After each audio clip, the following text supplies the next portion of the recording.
Welcome to the Pleiadian Star Tribe Talk Show. We are embarking on a really special deep dive today. We're looking into a fascinating set of sources, the messages from the Pleiadian Council. Now, these are channelings focused squarely on human ascension and, well, the path toward unity. For anyone maybe new to this material, our sources describe these messages, well, not just as words on a page. They're framed as voices that rise from the crystalline heart of creation. The idea is they're meant to activate something deep inside you, the listener, a remembrance. Yes, and that's absolutely the key, that distinction. If you're feeling that resonance already, that kind of pull towards this, then you're already tuned in, essentially. You're on the frequency for this deep dive. These messages, they really do come through like waves of living light. They're specifically designed, almost technically, to activate a knowing that's already deep inside us. The Council isn't speaking to set up rules or demand you follow some doctrine, not at all. They speak simply to awaken, to be felt. So if you're reading this or listening, you're being spoken to directly, as someone who's already started this journey of listening. That sets such a unique and, frankly, beautiful tone for our exploration today. Before we really get into the density of the Ascension material itself, maybe we should ground our understanding of who's communicating here. The sources seem very, very clear about defining who the Pleiadians are. They seem keen to correct some maybe older ideas or pop culture things. Oh, absolutely. They are crystal clear. And it's crucial if you really want to get this. The fundamental point is this. They are not gods. Definitely not. And they're certainly not saviors who are going to swoop down in shiny ships and fix everything for us. They identify as kin, star relatives, and they operate from a place of helping us remember. They believe humanity already has all the tools, we've just sort of forgotten how to use them. Their own civilization, which evolved, long, long ago, it already moved past the kind of dualities we live with here on Earth, specifically fear and hierarchy. They shifted into something they actually call harmonic collaboration with the greater cosmic network. Harmonic collaboration. Wow. It really does sound like, the ideal endpoint, doesn't it, for any society. Right. But if they've moved beyond hierarchy, how does this council actually work? Because, our idea of a council usually involves some structure, some authority, which they seem to be rejecting. It's a total paradigm shift, completely different from our Earth ways of thinking. They describe themselves not as like individual leaders with titles, not at all. It's more like a circle of consciousness. Yeah. What holds them together is pure resonance, a unified frequency. It's not about authority based on power or position. So when they send these really complex messages, they're speaking as one mind with many voices. You can maybe imagine. Like a symphony orchestra, where every instrument plays its unique part perfectly, but not because a conductor is forcing them, but because every single musician is deeply resonant with the overall harmonic goal. And that collective intelligence, it's focused on one really profound mission, specifically for Earth right now. And that mission, it's stated so beautifully in the sources, to guide humanity into sovereign unity. Those are two huge concepts right there. Sovereignty being fully self-governed, and unity being completely connected. How do those two massive ideas actually come together without, conflicting? According to the council, anyway. Right, and that's where it gets really fascinating when you dig into it. Usually we think sovereignty means separation, right? My independence from everyone else, but the council just flips that completely. They say true sovereignty is achieved not by changing what you are, but by reminding you of what you have always been. And their whole argument is that the only thing you've ever truly been is a fractal of the whole, a piece of the divine, the infinite source. So sovereign unity is remembering that original integrated state while still standing fully in your own power. You are whole and you know you're connected, both at the same time. The more sovereign you become, paradoxically, the deeper your unity feels with everything else. That redefinition is just, wow, it's key. And the way they deliver this reminder, the shift, it's described not just as wisdom, but as something almost energetic. Yeah. Technical even, involving frequency. Yes, exactly. The source material is explicit. It calls the messages frequencies encoded in love. And love here isn't just, an emotion like we think of it. It's the highest organizing frequency available, period, in the whole cosmos. So their purpose is functional. It's aimed at activation. These frequencies are literally designed to switch on dormant aspects of your higher DNA. Think of our current DNA as maybe the basic operating system for 3D reality. But our higher DNA, it holds the full cosmic user manual, you could say. Yep. This transmission is like a cosmic software update. It reconnects us to the lattice of divine intelligence that spans galaxies. It's basically an energetic handshake with the entire universe. Okay, I love that analogy. The cosmic software update, that really helps ground it. And it moves us perfectly from who is sending the messages to the main content, the current state of human ascension. Traditionally, ascension was often talked about as escaping the body or leaving Earth behind somehow. But the Pleiadian view seems radically different, very much focused on the physical, the here and now. Oh, it completely reframes our whole relationship with matter, with density. For the Council, ascension is absolutely 100% not about escape. It is pure integration. They call it the art of remembering light while living in matter. We are here right now in these dense physical bodies specifically to master this integration, to learn how to hold the infinite inside the finite. So Earth isn't some kind of mistake then, or like a prison planet where we got banished. It sounds more like they see it as a challenge, but an honorable one. Precisely. They are completely unwavering on this point. Earth is not a fallen world, but a training ground of mastery. It's possibly the most dense, most difficult school in the galaxy, which actually makes the achievement here, the remembering here, the most profound. We chose, on some level, to come here, to face the ultimate spiritual test, you could say. Learning how to remember unity while standing right in the middle of separation, holding that high divine frequency within the incredible density of physical form. It's like the ultimate crucible for consciousness. And when we look around the world today, there's massive upheaval, right? Intense political divides, so much social anxiety. And on a personal level, many people feel emotionally unstable or like time's just weird, that feeling of being out of time. The Council seems to view all this global drama not as a sign of collapse, but as actual evidence of this ascension process happening. They absolutely do, yes. They specifically call these current phenomena symptoms of ascension. Think about those things you just listed, those emotional purges, where old grease or anger just bubbles up out of nowhere, or the feeling of time distortions, like 1 hour vanishes in a blink and the next just drags on forever. And that general physical restlessness so many people report feeling in their bodies. According to the sources, this isn't random chaos. It's not society just breaking down. It's the physical, tangible manifestation of rapid, energetic shifts happening planet-wide. It's basically planetary physics in action. Okay, so if the symptoms feel like chaos and discomfort, what's the underlying physical event triggering it all? Our sources mentioned the planetary grid merging with fifth-dimensional frequency. Can you break that down a bit? Let's try and unpack that mechanism, yeah? So the planetary grid, think of it as the energetic matrix holding Earth reality together, is literally merging with a higher, faster frequency band, the fifth dimension. And the reason we feel it so intensely, so physically, is that our own individual energy systems, they're directly tethered to that planetary grid. So what this means for us personally is a profound physical rewiring. Our biological bodies are actually literally being rewired to carry more light. That makes so much sense then, why people report things like chronic fatigue or weird muscle aches or incredibly intense dreams, even when they're not physically sick. It's happening right down to the cellular level. Exactly. Every cell, every single atom, every photon within your being is adapting. It's learning a new, faster rhythm. The Council does acknowledge, they sort of smile about it in the text, that this process can feel very odd, really strange, like a constant internal tremor sometimes. But this adaptation, this rewiring, leads directly to a heightened capacity for multidimensional perception. You start to experience reality beyond just the narrow filter of the five senses.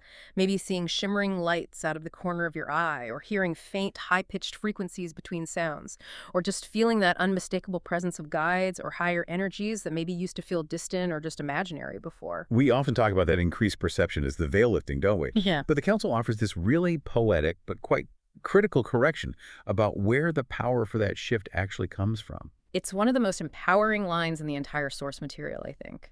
They correct us so beautifully. The veil is not lifting. You are. It's not that some external barrier is just magically dissolving on its own.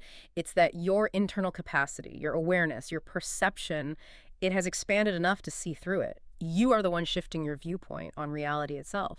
The power is entirely, completely within the individual's own growing consciousness. Oh, I love that sense of ownership it gives you. It really shifts the whole burden of expectation, doesn't it? Onto our own remembering. Now, for those who are feeling this and are ready to actively engage with this integration process, the Council provides a really structured, quite actionable roadmap. They outline what they call the 4 pillars of unity. These are described as sacred stages leading towards collective ascension.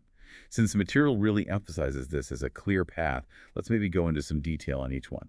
Absolutely. It's a fantastic framework. These pillars really map out the whole journey, from that very first spark of awakening right through to full integration and ultimately co-creation. It's like a roadmap of remembrance that you can use to sort of gauge your own progress, see where you are on the path. Okay, let's start with pillar one, self-recognition. How does this stage go beyond just, reading spiritual books? How does it become real, tangible, internal change? Self-recognition is that initial spark, the catalyst. It often begins with that simple, quiet, but completely revolutionary inner whisper. You know that moment when something deep inside just says, hang on, I am more than just this body. My life has to be more than this job, these bills, these limitations I feel.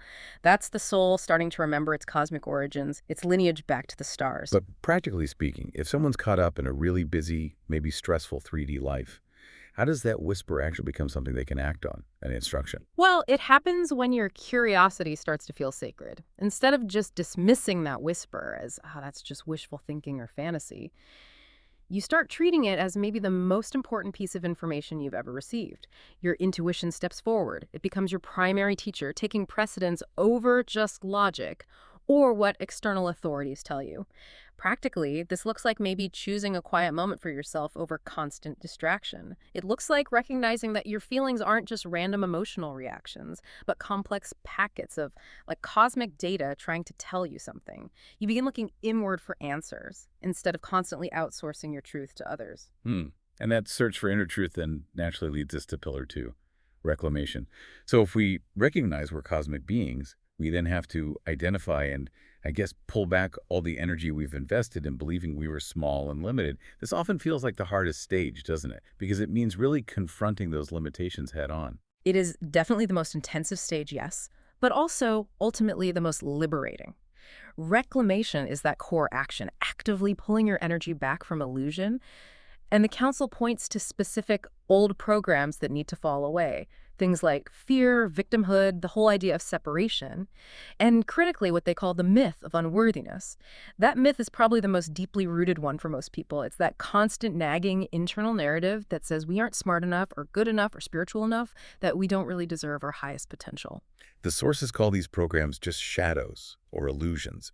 But for someone listening who's dealing with real anxiety or financial struggles, these programs feel incredibly real, very physical.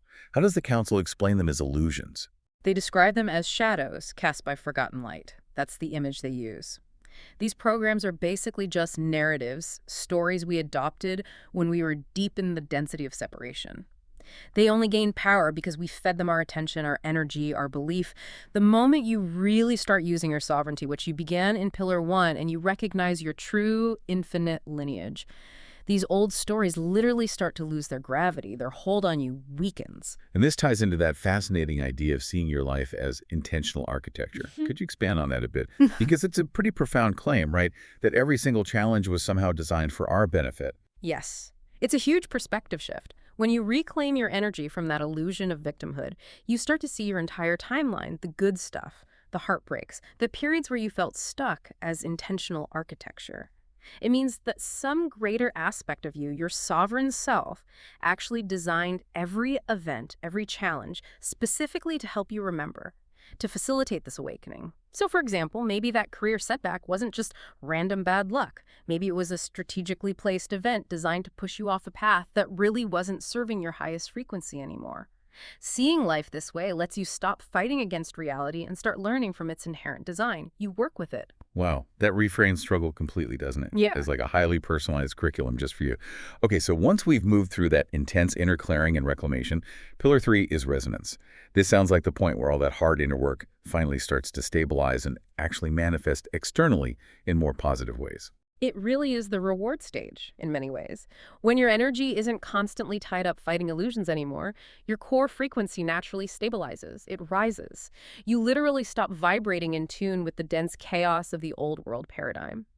And the immediate external proof you see is that synchronicities just multiply exponentially. You find yourself aligning naturally, effortlessly with the right people, the right opportunities, the right information. Whatever matches your new vibration just shows up. So it moves beyond having to network really hard Yeah. or force things to happen. Yeah. It's more about allowing. Exactly. It's no longer about forcing connections or constantly seeking external validation or proof, and the internal shift is perhaps the most profound part. You stop seeking proof of your truth outside yourself. You simply feel it. You know it in your bones. When something aligns, your heart resonates. It feels expansive, right? When something is off, it feels dissonant, contracted. This innate, visceral knowing becomes your primary navigation system, and it's infinitely more accurate than any data your mind or the external media can give you. You become your own sovereign source of truth. The knowledge becomes embodied, inherent, sovereign, which leads beautifully into the final stage, Pillar 4, co-creation.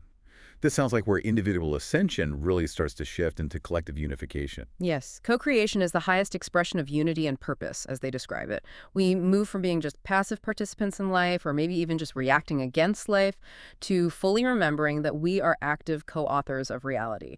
We stop waiting for the world outside to change, and we start consciously shaping it through our own alignment, our own frequency. And how does the idea of service change here? Because we're often conditioned, aren't we, to think service means sacrifice or exhaustion or even martyrdom. Oh, the council completely dismantles that old idea. In co-creation, service becomes pure joy, and your joy becomes your service. You're simply living as a fractal of the divine pattern, your microcosm perfectly reflecting the macrocosm.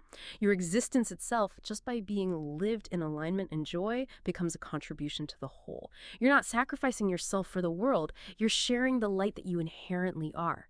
And that sharing is naturally regenerative, both for you and for the collective. The source material is so clear on this. You are not required to struggle to prove your worthiness. Your light is the offering. That is such a clear and honestly quite empowering breakdown of the journey. It gives actual milestones people can recognize in themselves. Okay, moving beyond that structure now, what are some of the specific, maybe more urgent messages the Council has for those of us navigating this really intense current planetary transition, those of us walking toward what they call the New Earth? Well, the overarching message is incredibly encouraging, actually. It's basically, humanity has already begun its ascension. We're in it. The intensity, the chaos we see playing out globally, these aren't signs of failure or destruction. They are birth pangs, signs of birth. And within that, they offer 3 really key, crucial insights for navigating this particular moment of transition. Okay, Insight 1 seems to speak directly to the mechanism of that journey. The heart is the gateway. Given how powerful our minds are, especially in 3D reality, why does the Council insist so strongly that the heart has to lead this shift? This is absolutely critical, yes. And they use a really potent quote to drive it home. Technology can take you to the stars, but only love can make you remember them. They really emphasize that true, lasting ascension has to happen through the heart, not just through intellectual understanding or following a specific belief system, no matter how resonant. The mind can analyze the path, it can categorize it, understand it conceptually, but only the heart can actually embody the frequency needed. And what is it about the heart, physically or energetically, that makes it uniquely suited for that role? According to the sources, the heart is literally the multidimensional portal within the human form. It's described as the only place in our physical body where divine geometry, which is like the highest cosmic blueprint for creation and human emotion, the physical expression of energy and motion, can successfully merge and integrate. If we try to ascend only through the mind, using just intellect, we stay fragmented. Ascension demands whole self-integration, and the heart is like the central processing unit designed specifically to receive and transmit the highest frequencies of light. Okay, that makes sense. That Insight 2 is separation is the final illusion. But when we look at the world, global conflicts, cultural wars, political divisions, this illusion seems incredibly powerful, almost insurmountable sometimes. Oh, it feels incredibly powerful, absolutely. Because it's essentially the last fortress of the old, dense paradigm trying to maintain itself. All that conflict, the politics, the judgment, the constant need to be right. They're just shadows being cast by our forgotten unity. But the Council assures us that as we individually achieve Pillar 3 resonance, the external world and its dramas start to lose their magnetic pull on us. So how do we practically dissolve things like borders and creeds if we can't necessarily stop the fighting happening outside of us? The solution isn't revolution, it's remembrance. That's the key difference. When we genuinely remember our shared origin, that deep down, we are all fractals of the exact same divine light, sharing the same essential energy, it instantly dissolves the artificial power that things like borders or creeds or even species divisions hold over us. Or Council suggests that when enough individuals reach this internal realization, the external fight just naturally collapses. Because there's no energy feeding it anymore. There's no one left to fight against when the concept of other simply vanishes because the protection is realized. That's a massive shift in focus, isn't it? From trying to change the world out there to changing the way we perceive it from in here. And that ties perfectly into Insight 3. Service is the natural expression of light. We touched on this with co-creation, but it bears repeating because we often confuse service with self-sacrifice. They absolutely redefine it, yes. To serve is simply to radiate. It's not about doing things out of a sense of obligation or duty, which almost always leads to burnout. It's about being from a place of inherent joy and alignment. When your personal frequency rises, when you're feeling sovereign and unified within yourself, your very presence automatically becomes a lighthouse. So the instruction isn't to go out and try to physically save everyone. No, not at all. The instruction is so simple and so liberating. You need not convince anyone. Your vibration becomes your teaching. Your mere existence, when you live it from a place of joy, alignment, and inner peace, serves the entire planet just by raising the ambient frequency. Your light shines, and those who are ready to see it, who resonate with it, are naturally guided by it. No effort required, just being. That simplifies the path immensely. You don't have to carry the weight of the world. You just have to carry your own light, authentically. Okay, this brings us right to the core of the transmission itself, the specific channeled message they offer for this current moment. It seems to focus heavily on immediacy, shifting attention away from mental processing and towards the harmonic chambers of our hearts. Yes, the transmission really forcefully reiterates the present reality of it all. You are not waiting for ascension. You are in it. The frequency has already shifted. And that changes our entire approach, doesn't it? It means we need to stop sort of preparing for some future event or feeling like we need to catch up to the shift. Instead, we need to start acting right now in this present moment from the elevated frequency that we actually already have access to. But if the shift has technically already happened, why does the transition still feel so difficult sometimes, so slow? Why does it feel like the old world still has such a grip? That's a great question. It's because the shift itself is collective, yes? But the realization of it, the embodiment of it, is individual. The Council really emphasizes that the acceleration comes from the intimate, the intentional, the small things. They say, each act of kindness, each breath taken in awareness, accelerates the unfoldment of the new Earth. It's the cumulative effect, the summation of all these small, sovereign, high-frequency choices made by individuals that exponentially builds the new reality. We accelerate the whole process by focusing on perfecting our own part, our own frequency. The message also really empowers us by tackling that root of the unworthiness myth again. He offers that incredible image. You are not small. You are galaxies condensed into skin. That image is just so potent, isn't it? It serves as the ultimate corrective to that illusion of separation and smallness. It reminds us that we are the connection point. We are the bridge between the infinite and the intimate, right here, right now.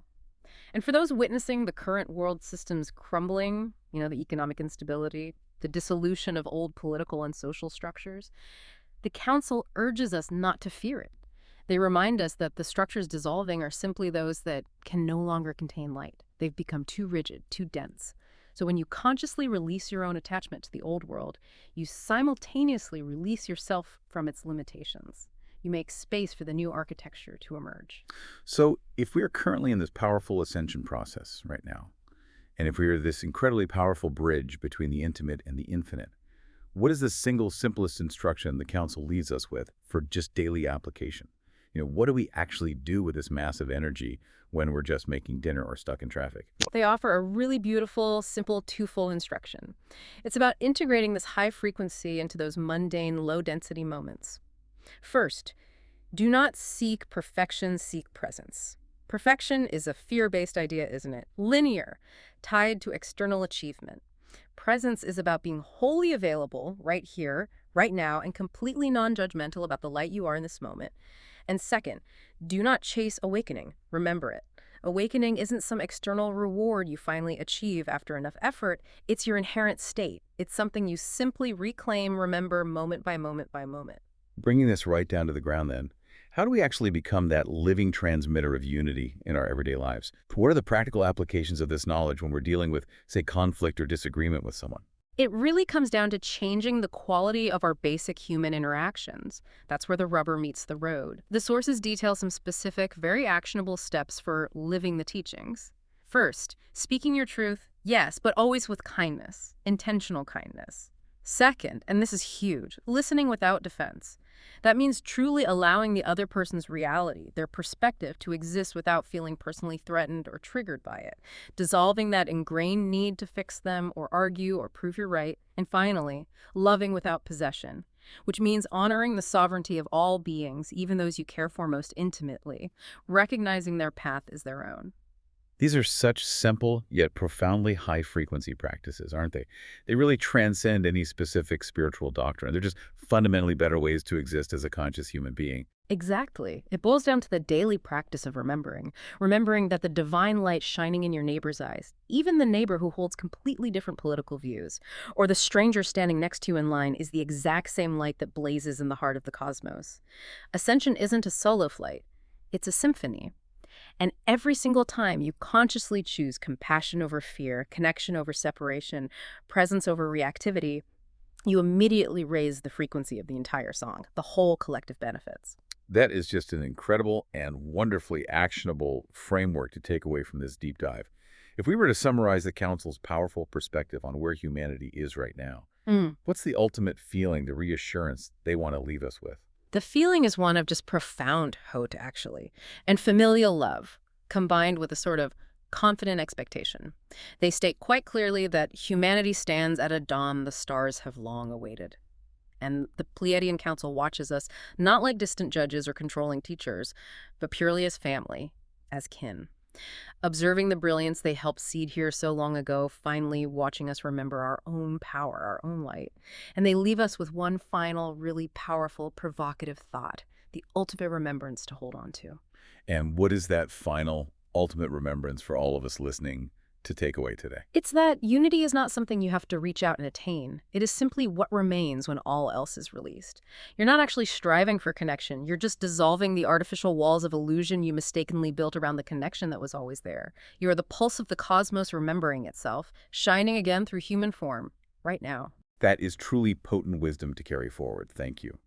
We really do have an incredible roadmap now, don't we? Not just for understanding these cosmic ideas, but for guiding our own immediate experience, for becoming those well-informed sovereign guides for our own paths. Indeed, we do. And for anyone feeling this resonance, feeling that pull, and ready to continue the journey even deeper into these messages from the Star Tribe, well, there's so much more waiting for us in the sources. That's right. Our sources actually give us a pretty detailed glimpse into the subsequent transmissions, the topics we'll be exploring next time.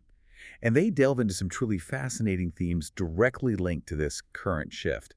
We'll be getting into the deeper wisdom around the awakening of starseeds. Those souls who perhaps came here specifically to assist with this transition, and also the specific role of the 144,000 in this collective shift. And we'll also explore the specific energies and characteristics of the Blue Ray lineage, and connect with the divine guardians, those non-physical beings who are actively assisting this planetary evolution from other dimensions. We'll also definitely get into the really practical side of things, like healing through love, vibration, and remembrance, looking at actionable steps, and also exploring living your light in a changing world, which is all about how you maintain that hard-won high frequency even when the old structures are still visibly dissolving all around you. So we invite you to join this growing circle of luminous souls. Carry this energy, this feeling of unified sovereignty forward into your day, into your week. Keep listening for that sacred whisper within you. We are just so grateful you joined us for this deep dive today. Thank you. Rise gently, beloveds. The stars are watching, and they are proud.